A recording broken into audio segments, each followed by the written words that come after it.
Space Contest. As the first hospitality brand to participate in research aboard the International Space Station, Doubletree by Hilton, in partnership with Scholastic, invited 50,000 middle school classrooms around the United States to participate in its Opening Doors in Space educational program and contest.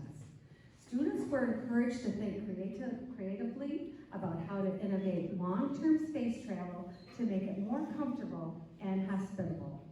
Doubletree by Hilton developed the educational program and contest to complement its successful efforts surrounding the famous Doubletree chocolate chip cookies becoming the very first food that was baked in space. Of the nearly 3,000 submissions, 3,000, Alayna earned the grand prize award for her submission, which detailed a space garden that functions as a sustainable food source, as well as serves as a symbol of comfort to make travelers feel at home no matter where they are. East Middle School is very proud to host today's live question and answer session between 8th graders in Mrs. Bussinger's science classes and NASA astronaut Jessica Meir, who is currently, while we're waiting, aboard the International Space Station.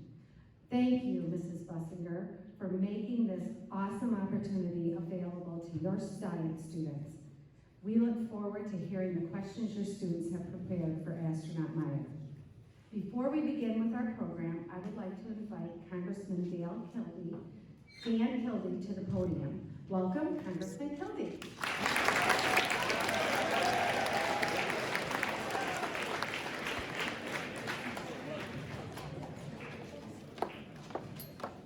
Well, first of all, thank you for inviting me to be here. I know you're excited about this, but I'm really excited. I have been a fan and a follower of the United States space program since I was just a kid, 4, 5, 6 years old, more than 20 years ago.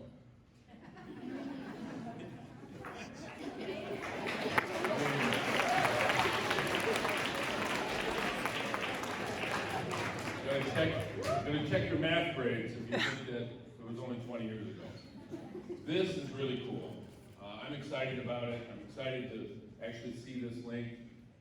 And I hope you understand exactly how special this opportunity is.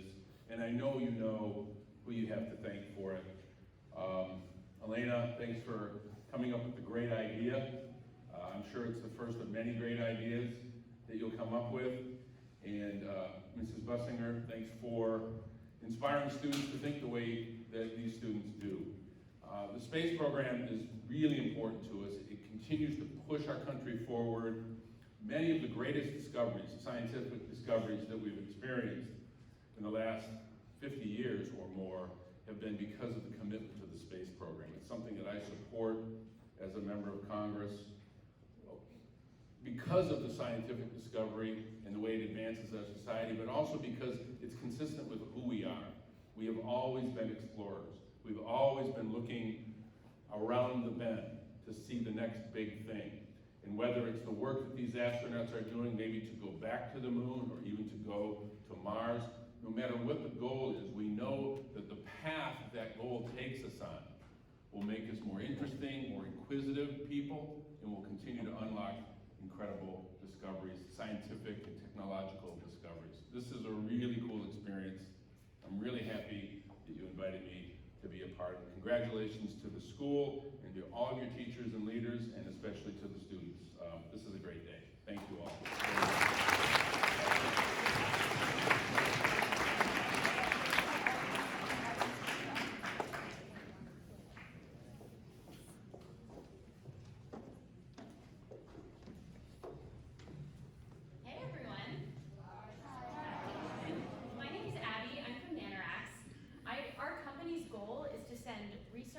Projects and products up to the space station.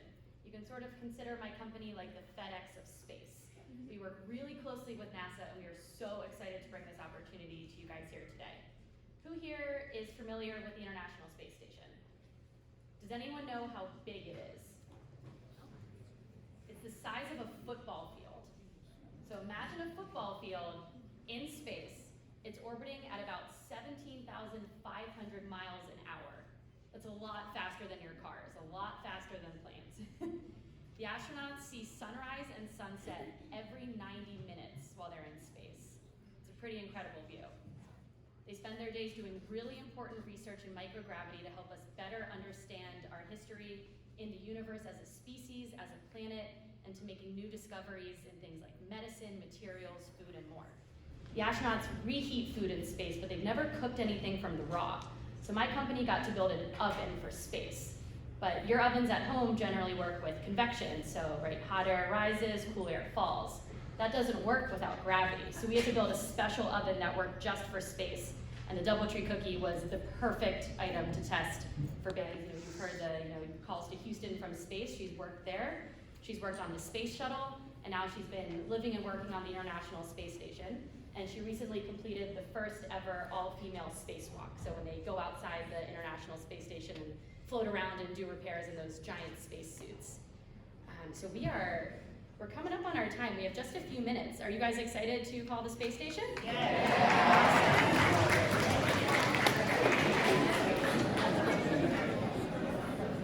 So our exact call time is 12:40, so we have just about 5 minutes. On the screen here, you guys can actually follow where the space station is orbiting around us right now. So you guys can actually even download an app to your phones when you get home tonight and always follow where the space station is. See when it flies over Michigan, see when it flies over your neighborhood. And actually, right now it's actually above the United States right now, so it's in a pretty good spot, but it's daylight, so we can't quite see it.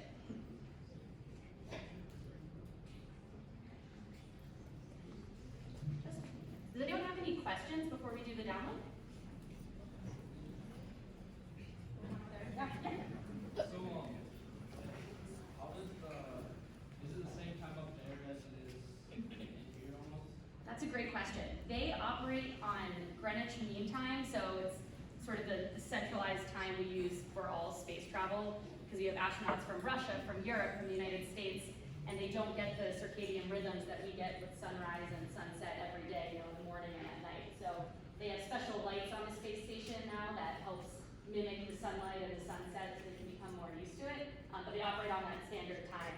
That way it's standardized across the world for all of the international partners.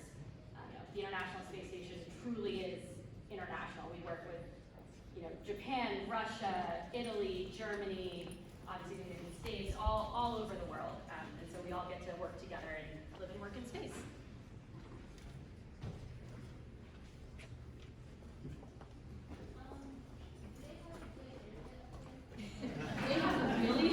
That's a great question.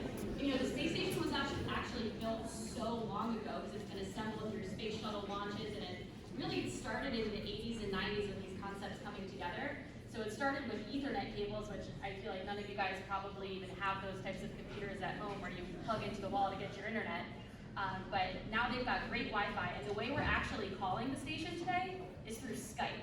That's how cool it is. You guys are literally calling a football field, flying at 17,000 miles an hour using Skype from a computer here in your school, which is really, really cool. So I didn't actually see them before they went in, but it looked like a little piece of cookie dough, just like a raw piece of cookie dough that you would see you could buy at a grocery store or make at home. And it was already in this little package. And once he inserted them in, it came out, and the cookies, spread out a little bit more, just like they would on your baking sheet at home when you take them out of the oven.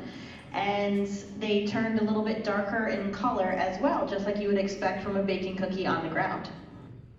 Okay, thank you. My name is Alayna Broome, and do you think cookies were a good first sight in the vacant space, and why? Absolutely. Who doesn't like freshly baked cookies? And I can tell you the one thing that I do distinctly remember from when these were baking. As I mentioned, the oven is right here above my head, and this is in the lab, which is really one of the central points in the space station. So all of the crew members are passing through here, going to their different work sites and to their sleeping quarters, going to the bathroom, anywhere they need to go on the space station, they often sail right through here. And the lab was full of this wonderful smell of baking cookies, and I'm sure sure all of you are familiar with that. If you come home and your mom or your dad or your sibling, or maybe you are baking some cookies and you smell that smell and how good, you know, that fills up your nostrils, and how good that smell is, and how you can just imagine really wanting to eat a cookie and maybe have a glass of milk with it too when you have that sensation. And we had that here in the lab. I could smell those cookies baking, and it was a great smell.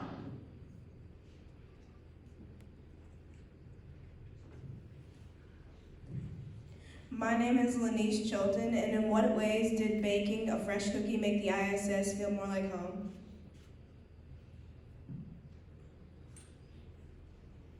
Well, I think it felt at home, and just in the way that I described it. When I think about when I'm baking, I actually love to bake on the ground. I bake a lot of cookies and muffins and that kind of thing, and I often bring them to people to share with at work. So it did remind me of that. It reminded me when I bake myself, or when I was a kid at home and my mom was baking. She's a wonderful chef and a wonderful baker too.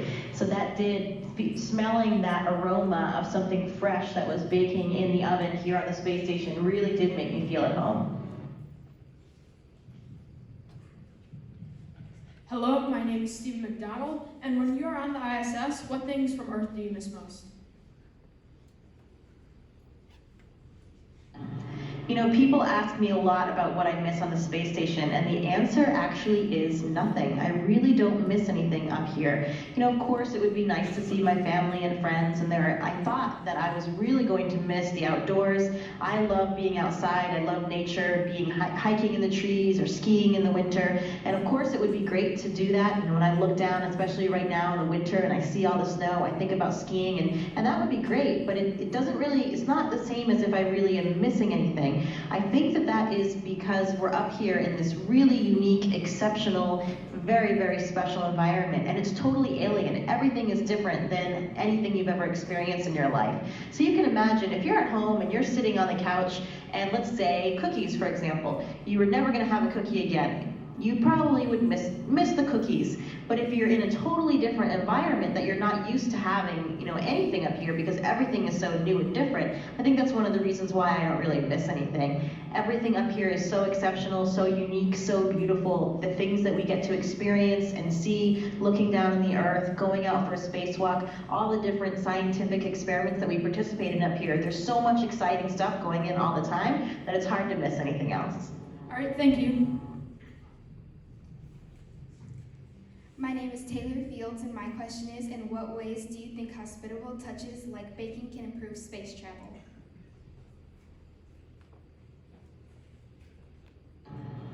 I think anything that we can do, first of all, for psychological support, just to bring some of those elements from home, like we were talking about, those elements become even more important when we're talking about long duration missions. So I'm up here, for example, for 7 months. My colleague up here, Drew Morgan, he's up here for 9 months, and one of our other colleagues, Christina Cook, you probably heard about her, she was up here for almost a year. So bringing some of those elements in to remind us of the things from back home really are important for our psychological support. The other really important factor in food sources and the ways that we can grow and prepare food in space are important for long duration missions, for deep space missions, when we go further than the International Space Station, when we go back to the moon and we eventually go to Mars. We're going to have to be more sustainable on those missions. We're not going to be able to bring everything with us because it would just be too much cargo to transport.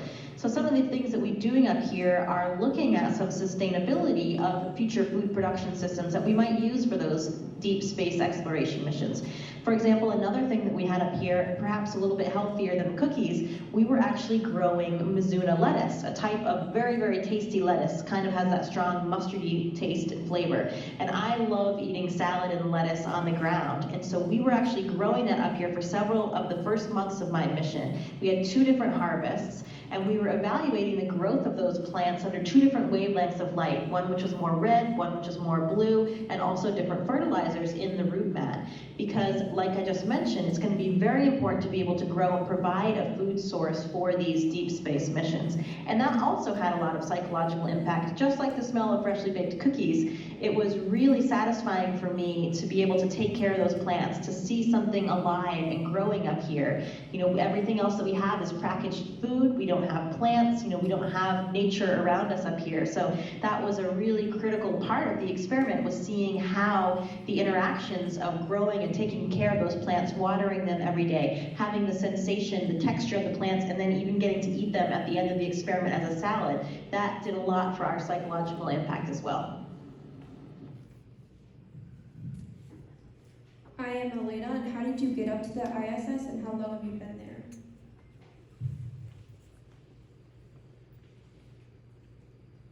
I think you asked how did I get up to the ISS and how long do I spend? And I came up here, just like all the crew members since the space shuttle retired in 2011, we all fly on the Russian Soyuz rocket and Soyuz spacecraft. So that involves a lot of working to train and learn how to operate that spacecraft in Russia in Star City, which is the Gagarin Cosmonaut Training Center where our Russian counterparts train and work.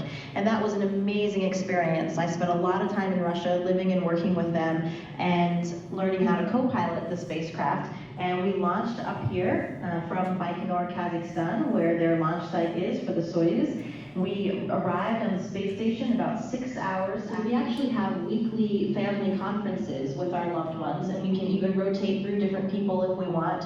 For example, for me, I've had those conferences with many different people, my mom, my siblings, and other friends too. Other people are talking to their spouses, to their children, and it's a two-way video chat, just like Skype or FaceTime would be. And we are allocated one of those per week, and sometimes we get extra ones if it's somebody's birthday or if it's a holiday, and we have time to connect on a personal level with our loved ones. We also make phone calls without the video portion, but we can call from a computer program as well. We can call a cell phone, and if we need to talk to anybody on the ground, then we can call them and do that and catch up a bit on the phone. So the nice thing is we can stay in good contact with our family and friends while we're up here.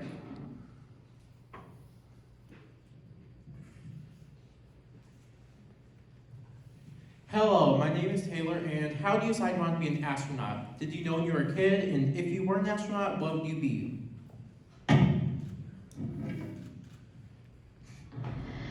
I actually did want to be an astronaut my entire life, pretty much. I started saying it when I was 5 years old, and I'm not exactly sure why. I think one of the things was that I was very fascinated with science and with nature around me, and really just this whole scheme and this whole idea of exploration. And to me, I just wanted to find out more about everything around me. And so in addition to wanting to be an astronaut, biology was my favorite subject. I was just really fascinated by the remarkable diversity in the animal kingdom and in the plants and in the animals all around me. And so I actually did have a previous career before becoming an astronaut. Actually, all of us do. We all get selected to be astronauts after we have already had another career. So for me, I was working as a scientist, as a comparative physiologist, meaning I was looking at the physiology of animals, and I was looking specifically at the physiology of animals in extreme environments. So I was really interested in animals that live and perform in these extreme environments, like deep diving animals underwater, seals and emperor penguins in the Antarctic, and also high altitude animals. So animals that live at extremely high altitudes, which are more challenging than those that we experience at sea level. So the thing that both of those environments have in common is low levels of oxygen. So if you're a diving emperor penguin or a diving seal, of course you have to hold your breath just like a human does. But somehow an emperor penguin can dive for 30 minutes, an elephant seal can dive for 2 hours. So I was working as a scientist trying to understand how these animals can exhibit those incredible behaviors, and specifically in how they manage their oxygen stores, just like we do as humans to breathe.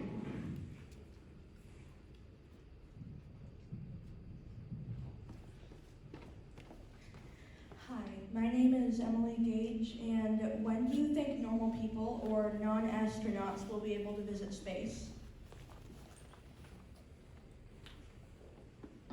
Well, we do still consider ourselves normal people, even though we are also astronauts. And I think that's one of the interesting things about our job. We all were once children just like you. We all came from very different backgrounds and from different places. And I think it really is a testament to show that anybody can do it. Anybody can really do what they set their minds out to. And including now, I think in the very near future, future, space is becoming more and more available to everybody, not just astronauts. There are already several different companies on the ground that are doing sort of commercial flights, whether or not they're suborbital flights or coming all the way up to the space station. And so it already is accessible to some people. Now, of course, in the past, it has involved quite a bit of money to be able to afford those opportunities. But I think as more and more people and more companies get involved in this, just like anything else, the cost will come down and it will start becoming more and more accessible to all of the, as you say, normal people on the ground. Thank you.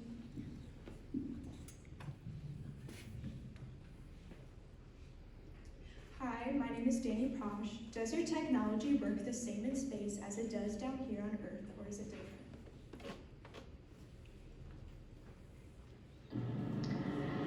Well, there are examples of both. So there are certain things that operate exactly like they do on the ground because we don't need to implement anything different. So I would say, for example, the equipment that we're using right now, this is a normal video camera, a normal microphone, and a normal receiver and transmitter system.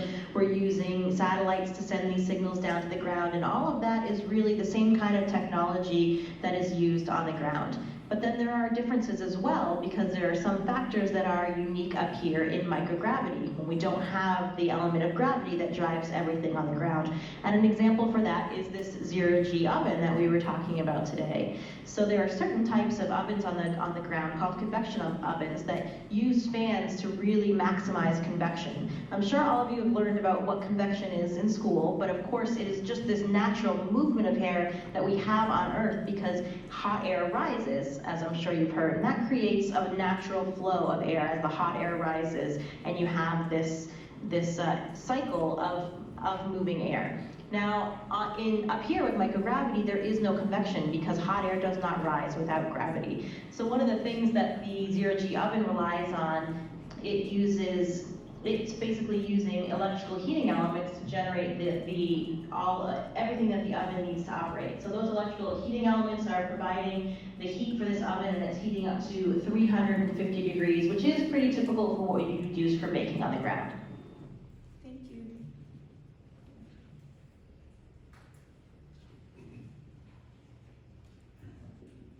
Hi, I'm Congressman Dan Kildee. I represent all these people. This might be the coolest thing that I've ever done as a member of Congress, so thank you for this. I wonder if you might tell us a little bit about why you think it's so important for us to continue our commitment to space exploration. And secondly, how has this experience changed the way you view the Earth, and how has it changed you, if it has, as an individual? Wow, those are some really big questions, but I'm happy to talk about that, and thank you for all your support. Of course, we wouldn't be here if it weren't for everything that you do for us on the ground. I think that space exploration is really, to me, an inherent part of us as a human species. We have this desire to explore, to go further, to looking. You may unfold and uncover a whole different realm of answers to something that you weren't even looking at, and basic science allows those things to happen. The basic science that we accomplish up here on the International Space Station, for example, is really important in that we are looking at things really for the first time in space. We're looking at things without this ever-present variable of gravity that has always been there on the ground, always driving and perhaps masking some of the other processes on the ground. So who knows what we will uncover up here. So I think, to me personally, those are the two main reasons why I think that space exploration is so important. And it does change you as a person coming up here. Now, this was something that I thought about my entire life, and I thought really in two different main realms.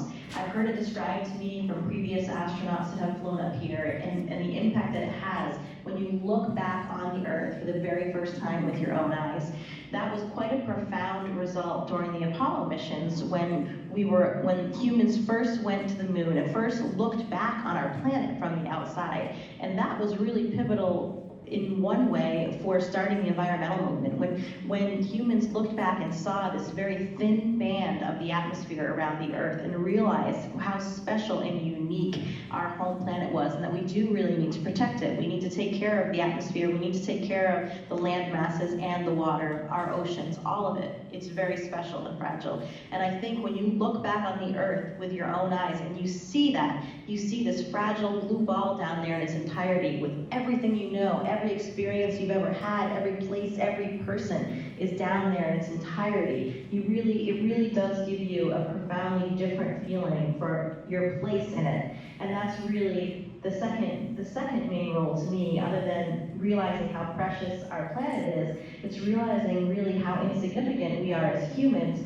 and even as an entire planet in the grand scheme of our solar system and the universe, and understanding how important it is to have that perspective. And I think as humans, it's very easy for us to get caught up in small things, small minutiae that really don't matter. It's just a human characteristic to feel that way, but it's important to take that step back and to gain that perspective and to realize really that we are all part of something much bigger and that we are all in this together. Thank you so much. Thank you so much to the students and Congressman Kildee for your questions today, and let's all thank astronaut Jessica for her time.